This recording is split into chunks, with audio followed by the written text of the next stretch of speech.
Hello everybody, I'm Henry Lee. Now I'm going to show you a study of orchid, Chinese spring orchid. Um,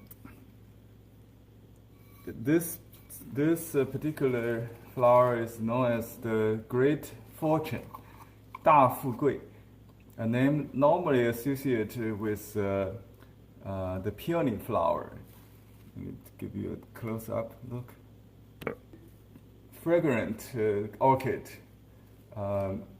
very famous species among the 8 most famous wild orchid original species in China. The petal of this flower look like lotus, so it's the representative of the lotus shape of orchid. There are 4 kinds of them. Some look like a plum blossom, some look like lotus, and others may look like narcissia and different shapes. So I'm going to do this flower first. Very characteristic. I'm using golden green with some cerulean yellow or lemon yellow, with to get some light to start with. And I double load my brush always. I got some sap green, so just touch a little dark. So I'm going to do the flower. This flower is about 5 inch maybe above the ground. So it's very beautiful spring orchid. There are a couple of 2 flowers on the same stem. So I'll do this main flower first. There are 3 outer petals like so. You can use 2 strokes if not, when it's not enough. And there's a little bit purple in it, so I get a little lavender for this inner petals.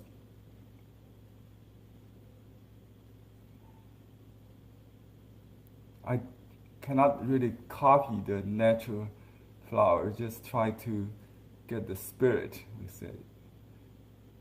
And the tongue is in light yellow or white with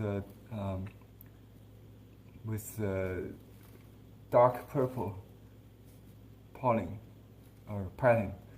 So let me just suggest that with little green, then I'll dot that tongue. This is the main flower. The second flower, get some water. This brush, by the way, I'm using is the wrist, short-handled wrist brush. So when I paint on an easel, it's a very handy way to hold the brush like this. And I use Holbein watercolor pens because I use dry mounting, so I don't have to worry about smearing during wet mounting. And the paper I use is the best quality paper called this Red Star Xuan.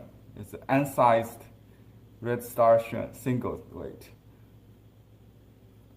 I got golden green here and a little bit ultramarine left over, so just blend that in. For this, the second flower is a side view from my angle. So it's a little lower, so we have a sense of like a host a guest here. So this will be the guest. 1, 2.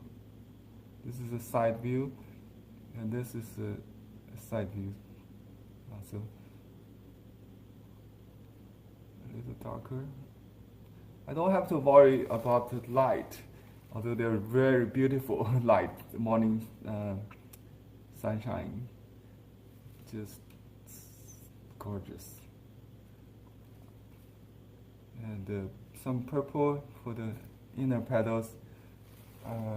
There's tongue on the side, so on the side, suggestively. And now I use a little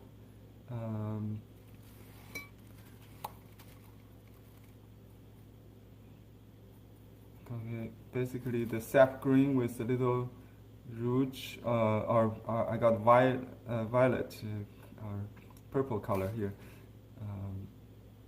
So we load all the colors in one stroke, one load, and to do this.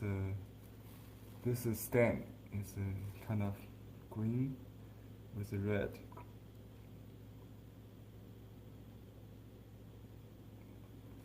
And I really don't see that one.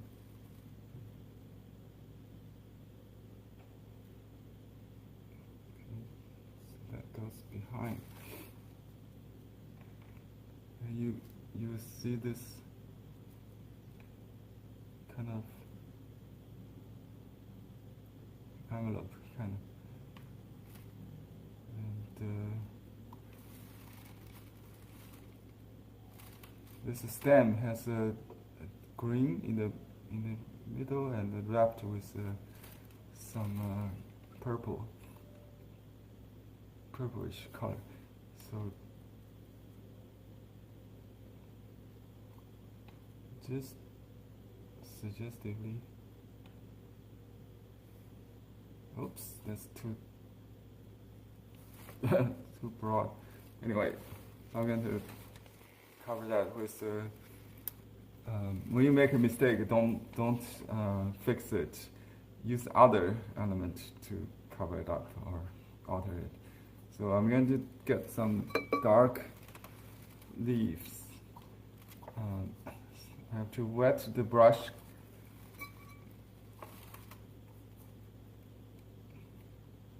So it will be more moisture for this large stroke. And we try to do the leaf in one stroke. I got some cerulean blue and ultramarine blue. This is a dark green, and I also can mix a little bit rose madder to make it deeper, warmer. So basically I try to get kind of like a Chinese indigo color.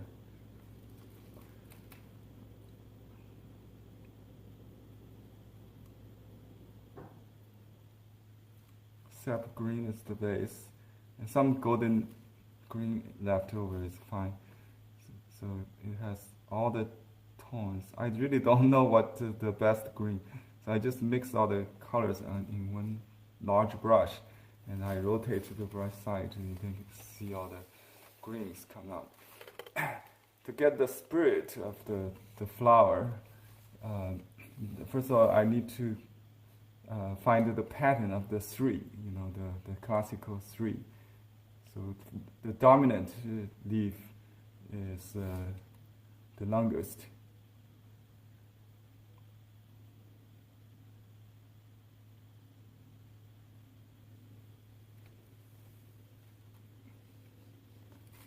Okay, and then this flower has a white front and kind of dull tip, not so sharp. But in some angle, you can side view, they tend to look like very narrow, but it's quite fat. Okay, one and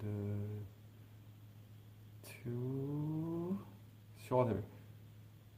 You can also make another turn like this one.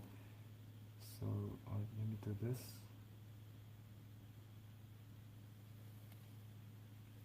Goes outside the frame and then make a cross right there, and then just continue with this 3.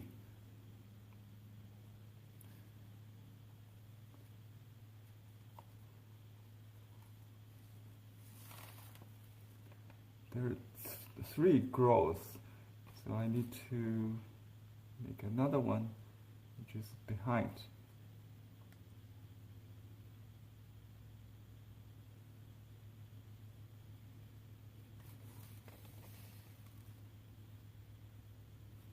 And I try to kind of void the flower to indicate the front and the back relationship.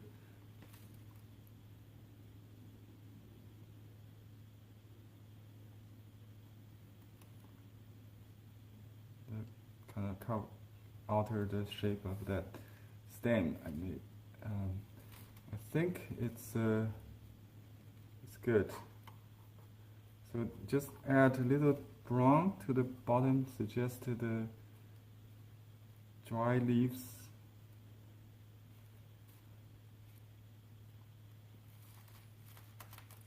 I don't have to do the root, but all the leaves radiate from the root. Suggestively, we call it all the fish head seeking the same food in imaginary center. Okay, now I just wash the brush a little bit. I should have a paper towel, but when I change color, I just clean the brush and I dot the center with a dark red or purple color.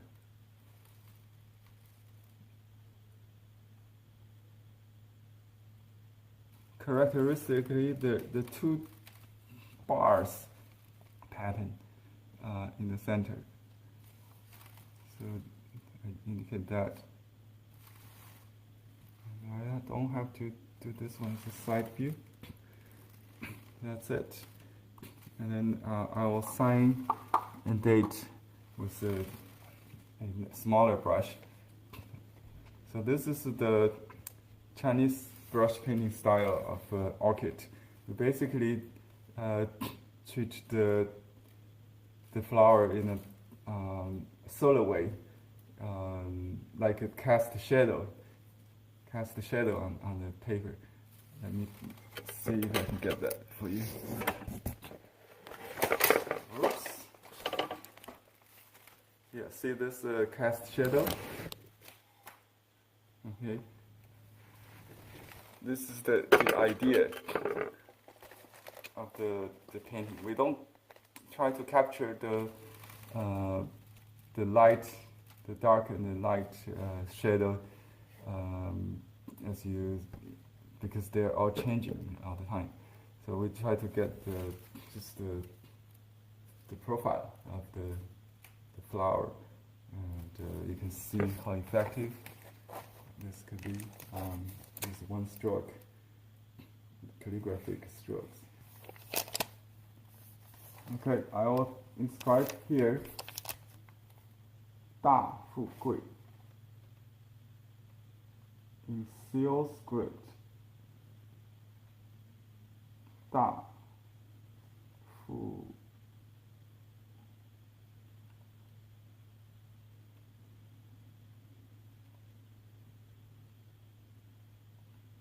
贵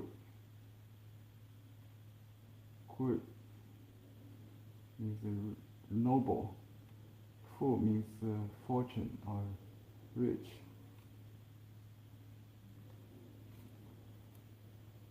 Great fortune or great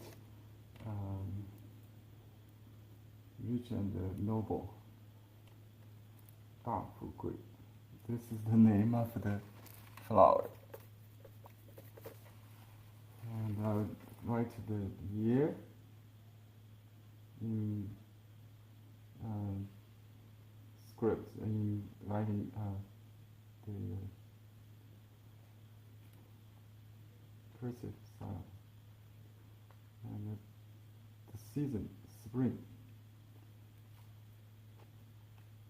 And my Chinese name Li, my first name Xiaohui. Yi is not last name comes first. And name. Okay, then I'll put a seal on the side.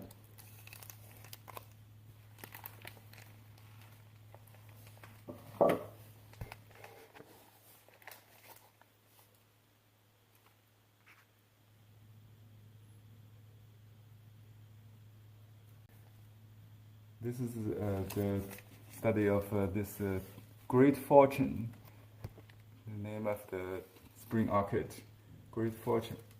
Thanks for watching. Until next time, bye-bye.